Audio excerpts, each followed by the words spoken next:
And here it is in the Oval Office in স্বাগতিক দেশ হিসেবে যুক্তরাষ্ট্র কতটা প্রভাব খাটাচ্ছে ফিফার ওপর তা নিয়ে ম্যাচের আগে থেকেই তীব্র সমালোচনা, যদিও মাঠের পারফরমেন্সে তার দাঁত ভাঙা জবাবটা দিয়েছে বেলজিয়াম।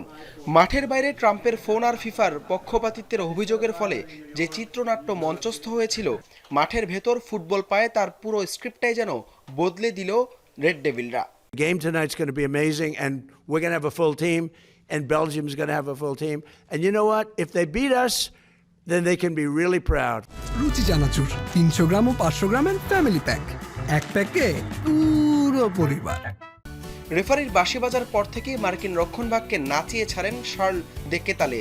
তার জোড়া গোলেই মূলত ম্যাচের পুরো নিয়ন্ত্রণ চলে যায় বেলজিয়ানদের হাতে। এরপর মাঝমাঠের নিয়ন্ত্রণ আর হেন্স ভেনাকেনের বুদ্ধিদীপ্ত গোল।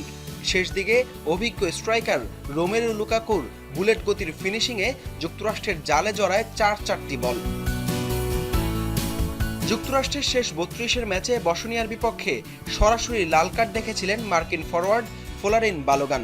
ফুটবলীয় নিয়ম অনুযায়ী ন্যূনতম শাস্তি হিসেবে এক ম্যাচের নিষেধাজ্ঞা পান তিনি। দৃশ্যপটে হাজির হন মার্কিন প্রেসিডেন্ট ডোনাল্ড ট্রাম্প। তার ফোন কলের পরই নাটকীয়ভাবে বালোগানের শাস্তি স্থগিত করে ফিফা। ফিফার এমন নজিরবিহীন আর বিতর্কিত সিদ্ধান্তে ফুটবল বিশ্বে ওঠে সমালোচনার ঝড়। ক্ষোভ প্রকাশ করে নিষেধাজ্ঞা বহালের আবেদন নিয়ে ফিফায় আপিলও করেছিল বেলজিয়াম, যদিও তা খারিজ করে দেয় সংস্থাটি।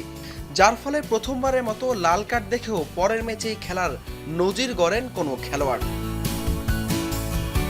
অপরদিকে ফিফার বিশেষ কৃপায় মাঠে নামার সুযোগ পাওয়া ফোলারিন বালোগান পুরো ম্যাচে বেলজিয়ামের ডিফেন্সের কড়া পাহারায় স্রেফ বোতলবন্দি হয়ে রইলেন।